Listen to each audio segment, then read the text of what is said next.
Hi, this is Rachel Anderton, and this is my first book report. And I was trying to find something that would fall under the category of controversial literature.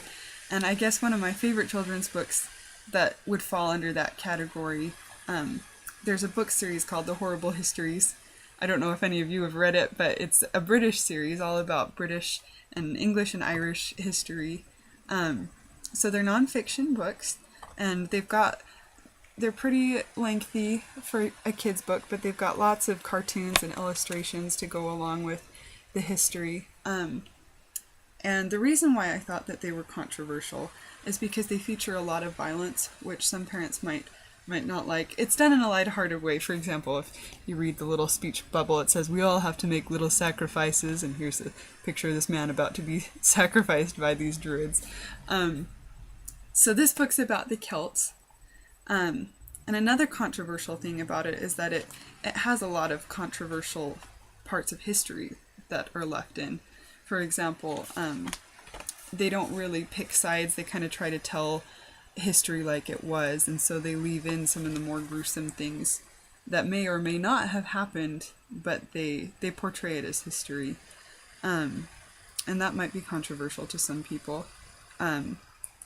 And they do it all in a lighthearted tone, but even that might be controversial since they're talking about, for example, some of this talks about saints who were murdered, Catholic saints, and just the various histories behind them, which is done in a lighthearted manner.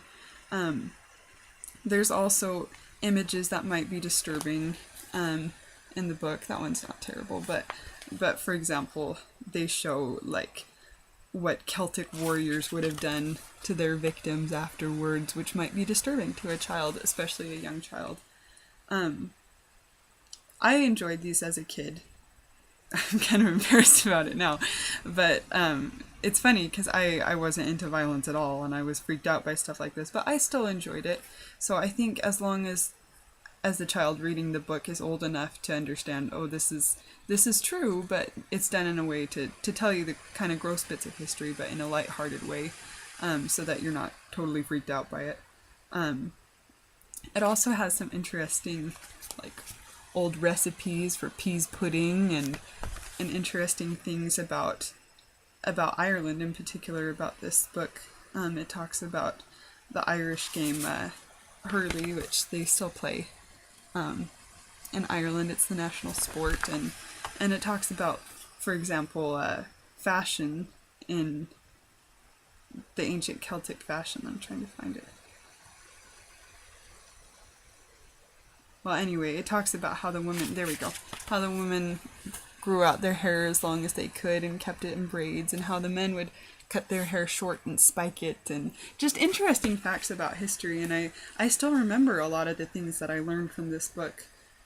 For example, did you know that mistletoe is supposed to only be magical if it's cut for from using a golden sickle? So the next time it's Christmas and someone tries to kiss you under the mistletoe, you have to remind them that mistletoe is only magic if it was cut with a golden sickle, which we don't do anymore. So there you go, you learned something.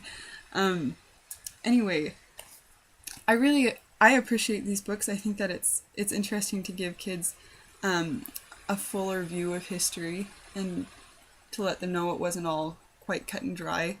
However, it is a bit controversial, and the ideas in it, and some parents might not appreciate the violence. It's not really violent, but it does show, like, for example, here's a battle scene.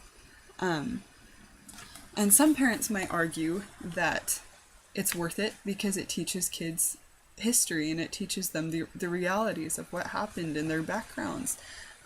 For example, if you have Irish history or any kind of Celtic history and family history, then this might apply to you. This might be something that happened to your ancestors. And so some parents might say, yeah, that's completely acceptable. And others would never dream of giving their kids a book like this because, for example, if they have kids who, I don't know, read it and then started hitting each other and pretending that they were in battle and pretending that they were a cutthroat Celt, that might not be exactly what the parents want. So it definitely depends on personal opinion.